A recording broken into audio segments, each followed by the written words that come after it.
देखिए, मैं बहुत लंबे समय से लोगों को बुद्ध दर्शन की जो गंभीरताएं हैं, उनका जो गंभीर दर्शन है, उसका ज्ञान अभी बहुत कम है।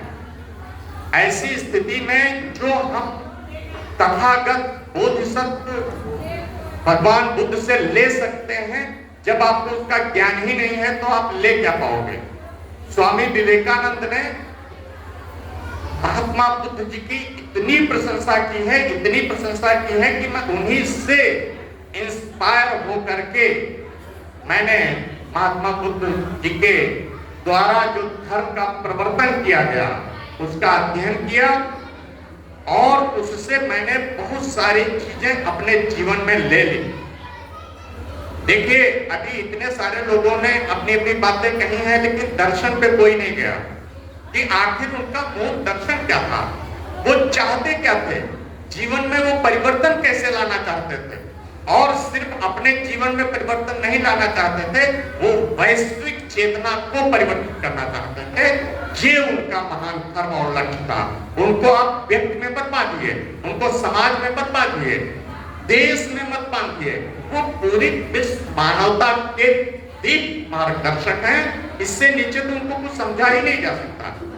हमारे यहाँ एक नहीं अनेकों धर्म हैं और सारे धर्मों ने अपने अपने हिसाब से आपको कुछ न कुछ ज्ञान दिया है, प्रकाश दिया है, आपको ज्ञान में समृद्ध किया है। ऐसा नहीं है कि सिर्फ एक धर्म ने हमें समृद्ध किया है। अगर हम चेतना में उदार हैं और हमारे हृदय में विश्व धड़कता है, तो हम जो विश्व में जितना कुछ भी धर्म में आया हुआ है, हम उस सबके उत्तराधिकारी हैं। हम सारे धर्मों से जो भी हमें लेना चाहिए वो हम ले लेते हैं। हमारी चेतना बहुत उदार है और यही महात्मा बुद्ध जी ने भी सिखाया। उन्हें तो मानव मात्र के ऊपर करुणा आती है कि ये दुखी क्यों है, मनुष्य दुखी क्यों है, और उन्होंने दुख का एक दर्शन दिया। अगर आप लोग अपने जीवन में दुख की अनुभूति नहीं करते तो आप फिर बुद्ध दर्शन को समझ नहीं सकते। अपने ही दुख की अनुभूति करना नहीं है बुद्ध दर्शन में, दूसरों के दुखों की भी अनुभूति करना। ये चीजें, क्योंकि उनका सारा धर्म और दर्शन दूसरों के दुखों की अनुभूति से हुआ था, न कि अपने दुखों की अनुभूति से हुआ था। ये बेसिक। वो तो कपिलवस्तु के राजकुमार थे और उनके पिता इतने समृद्ध थे कि वो पूरे भारत को खिला सकते थे, ऐसे थे राजा सुब्रमण्य। इतने समृद्ध राज्य परिवार में जन्मे हुए व्यक्ति पीड़ित होते हैं दूसरों के दुखों से। ये चीज तो हमें अपने दुखों की तो अनुभूति होती है।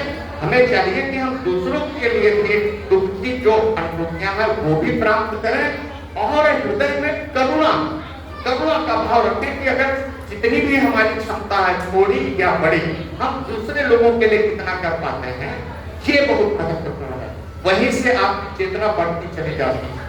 देखिए, 3 चीजें उन्होंने बिल्कुल नकार दी। क्या? आपका अहंकार, ये उन्होंने तोड़ डाला इन चीज की। आप में कोई अहंकार नाम की वस्तु नहीं है। दूसरी, आत्मा नाम की भी कोई वस्तु नहीं है। तीसरी, ईश्वर नाम की भी कोई वस्तु नहीं। अब दीपो भव का उन्होंने महान संदेश दिया। अब दीपो भव, आप अपने प्रकाश स्वयं बने। दूसरा, कोई हम लोग इतने आलसी हैं, सोचते हैं मेरा कल्याण ये कर देंगे, मेरा कल्याण ये कर देंगे, मेरा कल्याण ये कर देंगे। ऐसा कभी होता ही नहीं। आप ही अपना कल्याण कर सकते हैं। ये महात्मा बुद्ध का संदेश है।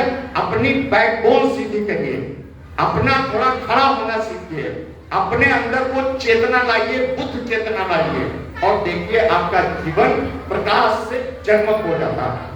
उन्होंने पूरी विश्व मानवता को निर्वाण का इतना महान संदेश दिया है कि मुक्त हो जाए, दुखों से मुक्त हो जाए। मुक्त कहां से होना है? अज्ञान से मुक्त होना है, दुख से मुक्त होना है, अहंकार से मुक्त होना है और दिव्य चेतना बन जाएगी और पूरी विश्व मानवता के साथ एक हो जाइए। तो दुख का दर्शन, इसके लिए उन्होंने त्रिपिटक दिए आपको। कैसा सारा जो हमारा उनका बुद्ध धर्म का दर्शन है वो सब त्रिपिटक में है।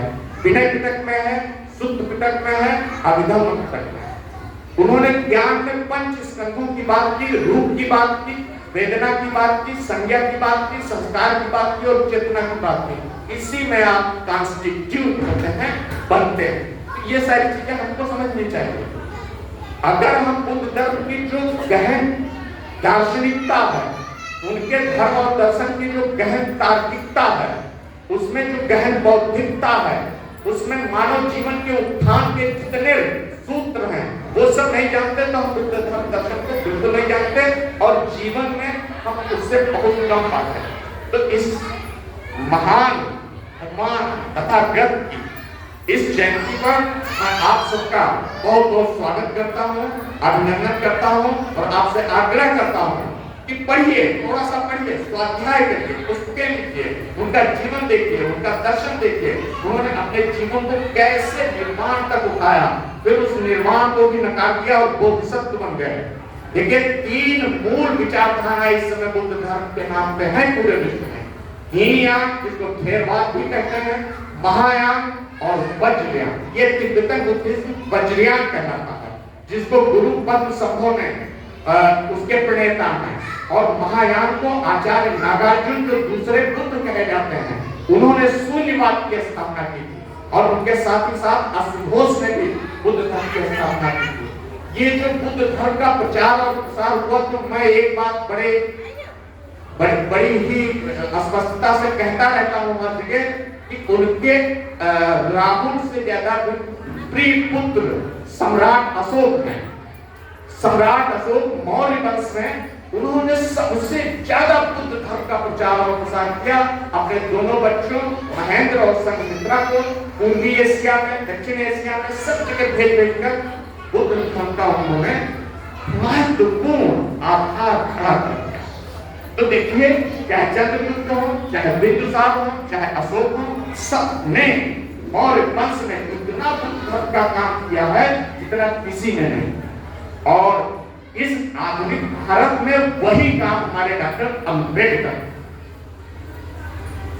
उस बुद्ध धर्म का जो पुनर्जीवन है, तो जो पुनर्जीवित करने का काम है, वो डॉक्टर अंबेडकर ने इस आधुनिक युग में किया है। तो सम्राट अशोक और डॉक्टर अंबेडकर, ये 2 महामूर्तियां ऐसी हैं जिन्होंने बुद्ध धर्म को पूरे विश्व में एक महत्वपूर्ण धर्म के रूप में प्रस्थापित कर दिया है।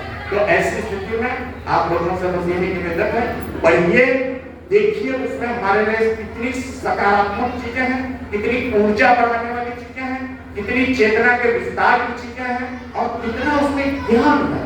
पढ़िए उसे और आप देखेंगे आपके जीवन में एक क्रांतिकारी परिवर्तन आएगा, आपके अंदर एक अग्नि जलेगी और आप सबके लिए, अपने लिए नहीं, आप सबके लिए प्रकाश का एक स्तंभ बन जाएंगे।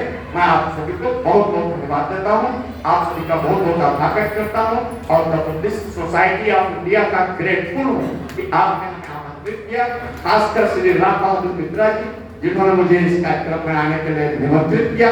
मैं आपका आभार व्यक्त करता हूँ, आप सभी का आभार व्यक्त करता हूँ और आपको बहुत बहुत धन्यवाद और बधाई देता हूँ तथागत महान भगवान बुद्ध की जयंती पर। Thank you very much.